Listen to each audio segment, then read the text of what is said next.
नमस्कार दोस्तों, स्वागत है आप सभी का एक बार फिर से हमारे चैनल पौराणिक लोक पर। राधे राधे। हरे कृष्णा। प्रिय मित्रों, आप सभी को शुभ फलदायिनी शक्तिला एकादशी की हार्दिक शुभकामनाएं। मित्रों, इस उपवास को करने से जहां हमें शारीरिक पवित्रता और निरोगता प्राप्त होती है, वहीं इस दिन तिल से बना अन्न खाने, पूजा पाठ में तिल का उपयोग करने और गौ माता को तिल और गुड़ आदि दान करने से धन धान्य में बढ़ोतरी होती है। मित्रों, इस एकादशी के दान से यह भी सिद्ध होता है कि मनुष्य अपने जीवन में जो जो और जैसा जैसा दान करता है, शरीर त्यागने के बाद उसे उसके कर्म और दान के अनुसार फल भी वैसा ही प्राप्त होता है। अतः धार्मिक कृत्यों के साथ साथ हमें दान आदि अवश्य ही करना चाहिए। तो चलिए मित्रों, प्रभु श्री लक्ष्मी नारायण जी के चरण कमलों का ध्यान करते हुए सुनते हैं शक्तिला एकादशी व्रत की पावन कथा। मित्रों, एक समय की बात है, दालभ्य ऋषि ने पुलस्त्य ऋषि से पूछा कि हे महाराज, पृथ्वी लोक में मनुष्य ब्रह्महत्यादि महान पाप करते हैं, पराय धन की चोरी तथा दूसरे की उन्नति देखकर ईर्ष्या करते हैं, साथ ही अनेक प्रकार के व्यसनों में फंसे रहते हैं, फिर भी उनको नर्क प्राप्त नहीं होता और वो प्रभु के परम लोक वैकुंठ धाम को प्राप्त करते हैं। इसका क्या कारण है? वो न जाने कौन सा दान पुण्य करते हैं जिससे उनके पाप नष्ट हो जाते हैं। यह सब कृपा विधि पूर्वक आप मुझसे कहिए। पुलस्त्य मुनि कहने लगे कि हे महाभाग, आपने मुझसे अत्यंत गंभीर प्रश्न पूछा है। इससे संसार के जीवों का अत्यंत भला होगा। इस भेद को केवल ब्रह्मा, विष्णु, रुद्र तथा इंद्र आदि ही जानते, परंतु मैं आपको यह गुप्त तत्व अवश्य बताऊंगा। उन्होंने कहा कि मैं यह तथ्य आपको एक कथा के माध्यम से बताऊंगा, पर आपको इस कथा को मन लगाकर सुनना पड़ेगा। पुलस्त्य ऋषि ने कहा, हे गुरुवर, मैं पूरी कथा मन लगाकर सुनूंगा, कृपया आप कथा आरंभ करें। दालभ्य ऋषि कहते हैं, प्राचीन काल में मृत्युलोक में एक ब्राह्मणी रहती थी। वह भगवान विष्णु की अनन्य भक्त थी और सदैव ही एकादशी का व्रत पूरे विधि विधान से किया करती थी। वो ब्राह्मणी प्रत्येक एकादशी मास का व्रत बहुत ही कठोरता पूर्वक करती थी, जिससे उसका शरीर अत्यंत दुर्बल हो गया था। परंतु प्रभु भक्ति में लीन होने के साथ साथ वह अत्यंत बुद्धिमान भी थी। परंतु उस ब्राह्मणी में एक दोष था कि उसने लालच के कारण अपने जीवन में कभी भी देवताओं, ब्राह्मणों या जीव जंतुओं के निमित्त अन्न या धन का दान नहीं किया था। ब्राह्मणी की श्रद्धा और भक्ति को देखकर भगवान श्री हरि विष्णु ने यह तो सोच लिया था कि ब्राह्मणी ने व्रत आदि से अपना शरीर शुद्ध कर लिया है। उसकी अनन्य भक्ति के कारण अब इसे विष्णु लोक तो मिल ही जाएगा। परंतु विष्णु जी के मन में एक शंका थी कि इस ब्राह्मणी ने कभी भी किसी को अन्न का दान नहीं किया, इससे वैकुंठ धाम में इसकी तृप्ति होना कठिन है। ऐसा सोचकर भगवान ने उस ब्राह्मणी की तृप्ति के लिए एक भिखारी का वेश धारण किया और भिखारी के वेश में मृत्युलोक में उस ब्राह्मणी के घर में पास पहुंचकर उसके द्वार पर खड़े हो गए और उससे भिक्षा मांगने लगे। जब उस ब्राह्मणी ने उस भिखारी की आवाज सुनी तो वो बाहर आई और बोली, महाराज, आप यहाँ किस लिए आए हो? भिखारी रूपी विष्णु जी ने उस ब्राह्मणी से कहा, मुझे भिक्षा चाहिए।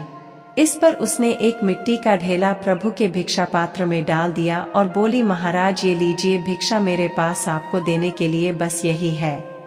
श्री हरि विष्णु ब्राह्मणी के ऐसा कहने पर थोड़ा मुस्कुराए और वहां से उस मिट्टी के ढेले को दान लेकर स्वर्ग में लौट आए। इसी प्रकार दिन, माह और वर्ष बीते और कुछ समय बाद ब्राह्मणी की मृत्यु हो गई। ब्राह्मणी की भक्ति और उसके एकादशी के व्रत के प्रभाव के कारण मृत्यु लोक में शरीर त्याग करने के बाद उसे स्वर्ग लोक में स्थान की प्राप्ति हुई। उस ब्राह्मणी को प्रभु की अनन्य भक्ति और भिखारी रूपी विष्णु जी को केवल मिट्टी का दान करने से भी स्वर्ग में सुंदर महल मिला, सोना चांदी आभूषण सब मिले, परंतु उसे अपने महल में अन्नादि सामग्रियों में कुछ भी नहीं मिल पाया। उस ब्राह्मणी के महल में सभी प्रकार की सुख संपत्ति थी, वरन कुछ नहीं था तो भोजन। जब ब्राह्मणी को भूख लगी और उसे खाने के लिए कुछ भी नहीं मिला तो वो दुखी होकर प्रभु श्री हरि विष्णु के पास रोती हुई पहुंची और कहने लगी कि हे प्रभु, हे भगवान, मैंने अनेक व्रत आदि से आपकी भक्ति की, पूरा जीवन आपकी पूजा अर्चना में व्यतीत कर दिया, जीवन भर मैंने आपका प्रिय एकादशी का व्रत किया, परंतु फिर भी वैकुंठ में मेरा निवास स्थान अन्नादि सब वस्तुओं से शून्य है। मेरे भोजन करने के लिए वहाँ कुछ भी नहीं है। इसका क्या कारण है? इस पर श्री हरि विष्णु ने कहा, ब्रह्मानी, तुमने जीवन भर मेरी भक्ति, पूजा, पाठ तो किया, जिसके फल स्वरूप तुम्हें वैकुंठ धाम में ऐसा सुंदर स्थान प्राप्त हुआ, परंतु तुमने मृत्यु लोक में कभी भी किसी भी जीव, जंतु, ब्राह्मण, दीन दुखी को अन्न का दान नहीं किया, जिसके फल स्वरूप तुम्हें भी वैकुंठ में अन्न को छोड़कर सभी प्रकार की सुख संपत्ति प्राप्त हुई। वो ब्रह्मानी श्री विष्णु के सामने हाथ जोड़कर रोने लगी और बोली, हे दीनानाथ, मेरी इस भूल का कोई तो हल होगा। भक्त वात्सल्यवश प्रभु बोले, हे ब्राह्मणी, वैकुंठ धाम में पहले तुम अपने घर जाओ, वहाँ पर देवस्त्रियां आएंगी तुम्हें देखने के लिए। तुम पहले उनसे शक्तिला एकादशी का पुण्य और विधि सुनने का हठ करना और तब द्वार खोलना। प्रभु के ऐसे वचन सुनकर वह अपने घर गई, और जब देवस्त्रियां आई और द्वार खोलने को कहा तो ब्राह्मणी बोली, आप मुझे देखने आई हैं, तो पहले आप शक्तिला एकादशी का महात्म्य मुझसे कहो। बाकी देव स्त्रियां ये कथन सुनकर वापस जाने लगी, परंतु उनमें से एक देवस्त्री कहने लगी कि मैं तुम्हें शक्तिला एकादशी का महात्म्य कहती हूँ, तुम ध्यान पूर्वक सुनो। उस देवस्त्री ने कहा कि माघ मास लगते ही मनुष्य को स्नान आदि करके शुद्ध रहना चाहिए। इंद्रियों को वश में कर काम, क्रोध, लोभ, मोह, अहंकार, ईर्ष्या तथा द्वेष आदि का त्याग कर भगवान का स्मरण करना चाहिए। पुष्य नक्षत्र में गोबर, कपास, तिल मिलाकर उनके कंडे बनाना चाहिए। उन कंडों से 108 बार हवन करना चाहिए। जिस दिन मूल नक्षत्र हो और एकादशी तिथि हो तो अच्छे पुण्य देने वाले नियमों को ग्रहण करना चाहिए। प्रातः ब्रह्म मुहूर्त में उठकर स्नानादि नित्य क्रिया से निवृत्त होकर सब देवताओं के देव श्री भगवान का पूजन करना चाहिए और एकादशी व्रत धारण करना चाहिए। इसके बाद पूरे दिन फलाहार पर रहना चाहिए और रात्रि को जागरण करना चाहिए। उसके दूसरे दिन धूप दीप नैवेद्य आदि से भगवान का पूजन करके खिचड़ी का भोग लगाए। तत्पश्चात पेठा, नारियल, सीताफल या सुपारी का अर्घ्य देकर स्तुति करनी चाहिए। हे भगवान, आप दीनों को शरण देने वाले हैं, इस संसार सागर में फंसे हुआओं का उद्धार करने वाले हैं।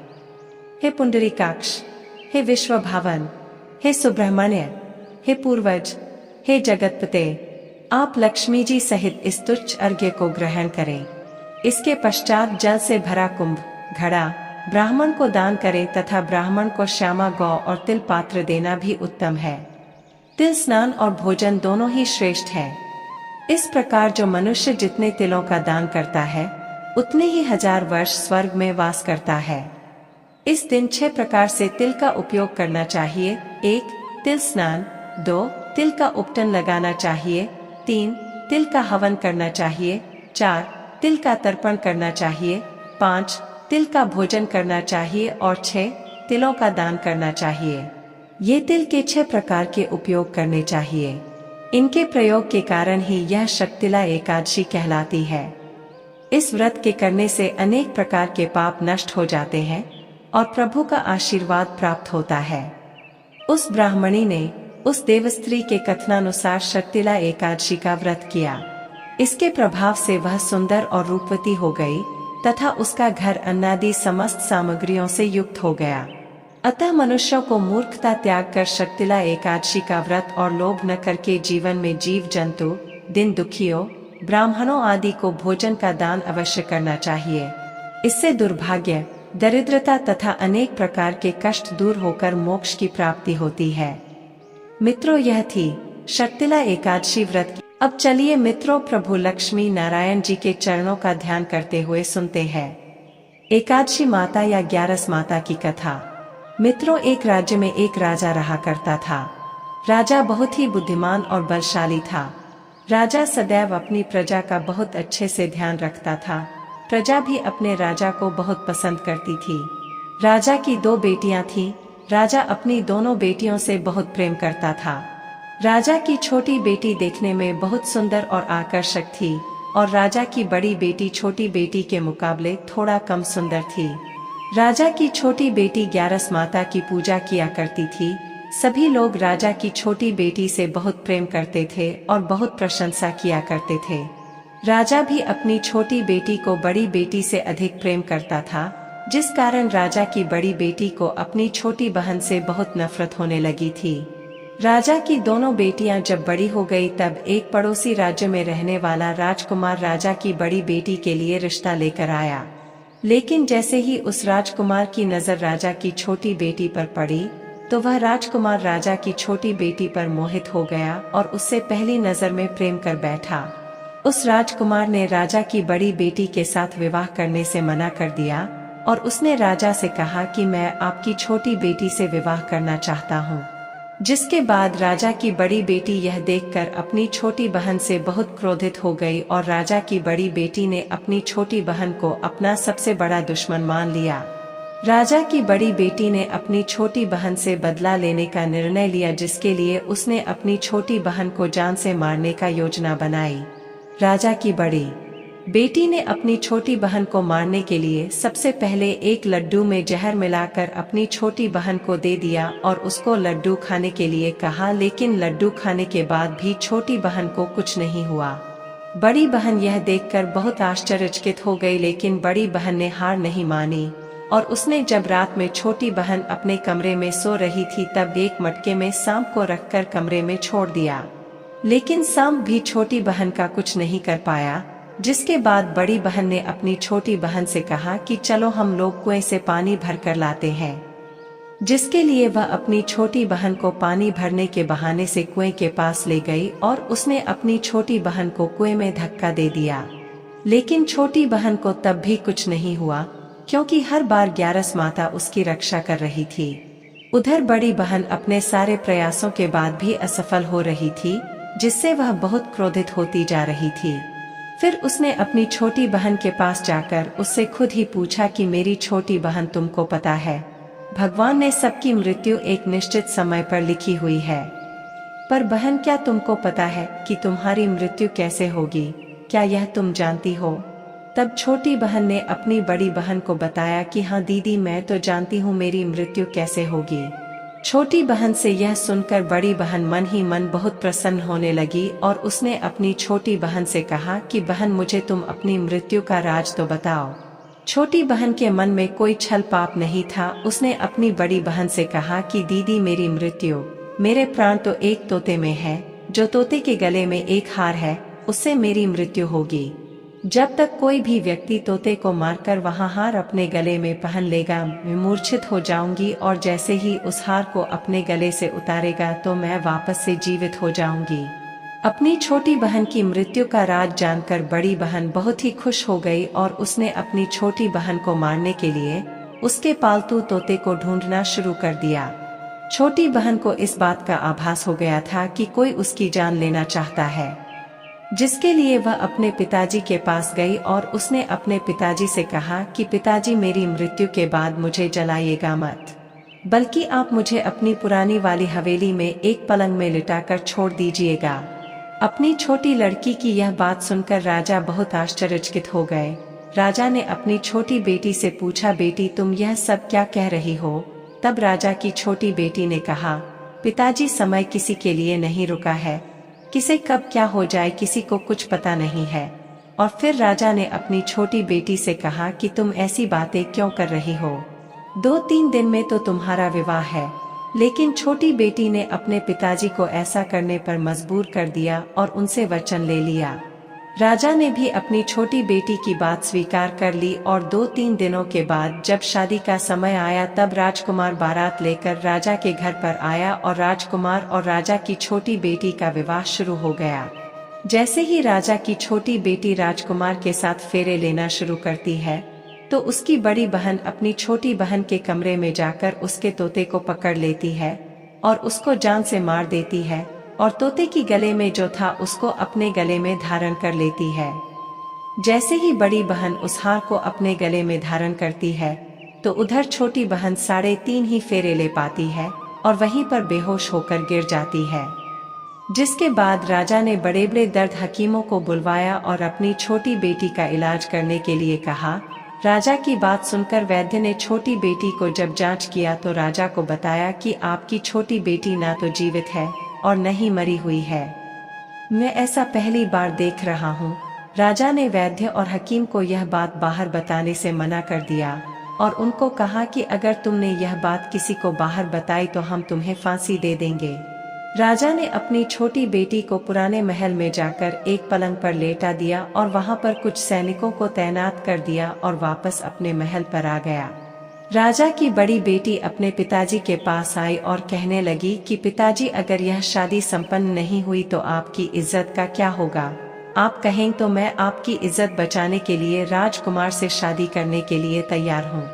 जिसके बाद राजा ने अपनी बड़ी बेटी की बात मान ली और राजा ने बड़ी बेटी को छोटी बेटी के कपड़े पहनाकर मंडप पर भेज दिया। लेकिन राजकुमार यह जान गया कि यह राजा की छोटी बेटी नहीं है, बल्कि यह राजा की बड़ी बेटी है। लेकिन जब राजकुमार ने शादी करने से मना किया तो सभी लोगों ने राजकुमार को विवश करके राजा की बड़ी बेटी से बचे हुए फेरों को संपन्न करा दिया और विवाह करवा दिया। जिसके बाद राजकुमार राजा की बड़ी बेटी को अपने महल ले गया। राजकुमार राजा की बड़ी बेटी से ना तो बात करता था, ना ही उसको पसंद करता था और न ही उसके आसपास भटकता था। अब राजकुमार ने यह फैसला लिया था कि वह अपनी प्रेमिका को ढूंढ कर रहेगा और यह जानकर रहेगा कि उसके साथ हुआ क्या है। एक दिन राजकुमार अपने घोड़े पर सवार होकर राजा के पुराने महल के पास पहुंच, जहां पर उसने कुछ सैनिकों को देखा।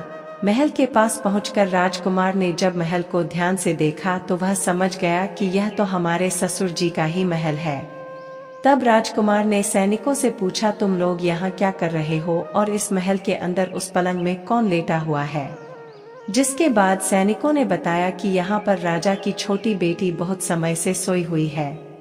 यह सब सुनकर राजकुमार बहुत प्रसन्न हो गया और वह तुरंत अपनी प्रेमिका के पास पहुँच गया और उसकी सेवा करने लगा।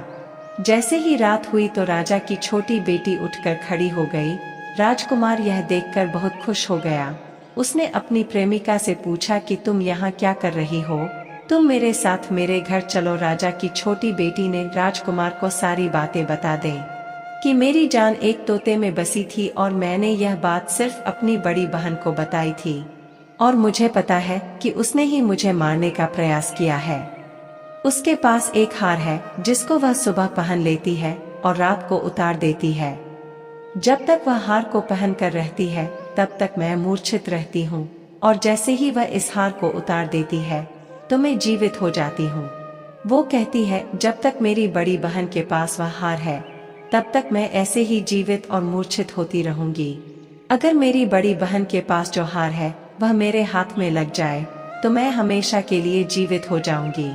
राजकुमार ने यह बात सुनकर राजा की छोटी बेटी के पास रहने का निर्णय ले लिया और उसने अपने बचे हुए सारे फेरे उस पलंग में लेटी राजा की छोटी बेटी के साथ ले लिए और अपना विवाह पूर्ण कर लिया और वहीं पर ही रहने लगा। देखते ही देखते कुछ समय में राजा की छोटी बेटी और राजकुमार की पत्नी पेट से हो गई। एक दिन राजकुमार को किसी काम से बाहर जाना पड़ा। तब छोटी बहन के पेट में बहुत तेज दर्द होने लगा। उसने ग्यारस माता का आवाहन किया, जिसके बाद वहां पर ग्यारस माता प्रकट हुई और उन्होंने अपने भक्त के दर्द को दूर किया और उसे एक पुत्र की प्राप्ति करवाई। उसी समय वहां पर अचानक से राजकुमार भी आ गया। राजकुमार ने ग्यारस माता को देखा तो वह आश्चर्यचकित हो गया और उसने तुरंत माता को प्रणाम किया और ग्यारस माता ने राजकुमार से कहा कि जब तुम्हारा पुत्र 5 वर्ष का हो जाए तो तुम अपनी पत्नी का हार लाकर इसके गले में डाल देना। और देखते ही देखते राजकुमार और राजा की छोटी बेटी का पुत्र 5 वर्ष का हो जाता है। तो राजकुमार अपने बेटे से कहता है कि बेटा, मैं कुछ काम से बाहर जा रहा हूँ, तुम अपनी माता का ध्यान रखना, और वहाँ से चला जाता है। राजा को बाहर निकलता देख बड़ी बहन के सैनिक देख लेते हैं और बड़ी बहन को जाकर सारी बातें बता देते हैं। जिसके बाद बड़ी बहन अपनी छोटी बहन के पुत्र को वहां से उठवा लेती है और उसको मरवा देती है और छोटी बेटी के पुत्र के 2 टुकड़े करवा देती है। पहला टुकड़ा चक्की के पास छुपा देती है और दूसरा टुकड़ा अपनी पलंग के नीचे रख लेती है। अब ग्यारस माता भिखारी का रूप लेकर उसकी बड़ी बहन के दरवाजे पर आती है और बड़ी बहन के पास चली जाती हैं, जिसके बाद वहां पर भिक्षा मांगने लगती हैं। बड़ी बहन अपने नौकरों से कहती है कि जाकर भिक्षा दे दो, लेकिन जैसे ही नौकर ग्यारस माता को भिक्षा देने के लिए आते हैं तो माता उन्हें मना कर देती है और कहती है कि मैं तुम्हारी महारानी से ही भिक्षा लूंगी। जिसके बाद बड़ी बहन स्वयं ही भिक्षा देने के लिए माता के पास आती है। उधर माता एक बिल्ली का रूप लेकर उसके कमरे में चली जाती हैं और वहां पर छोटी बेटी के पुत्र कोई दो टुकड़े को आपस में जोड़ देती है और उसे जीवित कर देती है और उसे लेकर वहां से चली जाती है और राजकुमार को सौंप देती है।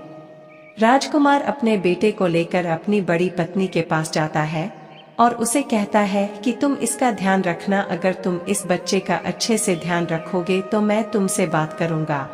इसी प्रकार एक दिन राजकुमार अपने बच्चे से कहता है कि तुम माता से उनके गले का हार मांग लो। जिसके बाद राजकुमार का लड़का अपनी मम्मी के पास जाता है और कहता है कि माता, मुझे तुम्हारा हार चाहिए जो तुमने गले में पहन रखा है। यह सुनकर पहले तो बड़ी बहन बहुत क्रोधित होती है, पर उसको यह याद आता है कि राजकुमार ने कहा था कि अगर मैं इस बच्चे का ध्यान अच्छे से रखूंगी तो वह मुझसे बात करेंगे, जिसके कारण वह हार को उस बच्चे को दे देती है। वह बच्चा तुरंत ही उस हार को ले जाकर अपने पिताजी को दे देता है और तभी राजकुमार अपने बेटे को लेकर वहां से जाने लगता है और अपनी पत्नी से कहता है कि तुम हमारे लिए खाना बनाकर रखना, मैं शाम को आकर तुम्हारे साथ खाऊंगा। और वह अपने बेटे को लेकर वहां से चला जाता है। जिसके बाद वह राजा के पास जाता है और उनको सारी बातें बता देता है। राजा अपनी बड़ी बेटी की यह कटु कर्म सुनकर बहुत क्रोधित होते हैं और उसे सजा सुनाता है और अपनी परवरिश पर ही दोष देने लगते हैं और राजकुमार को अपनी छोटी बेटी के साथ रहने के लिए आदेश देते हैं। यह थी ग्यारस माता की कथा। तो बोलिए ग्यारस माता की जय हो, एकादशी माता की जय हो। तो बोलिए भक्तों, श्रीमन नारायण नारायण हरि हरि, श्रीमन नारायण नारायण हरि हरि।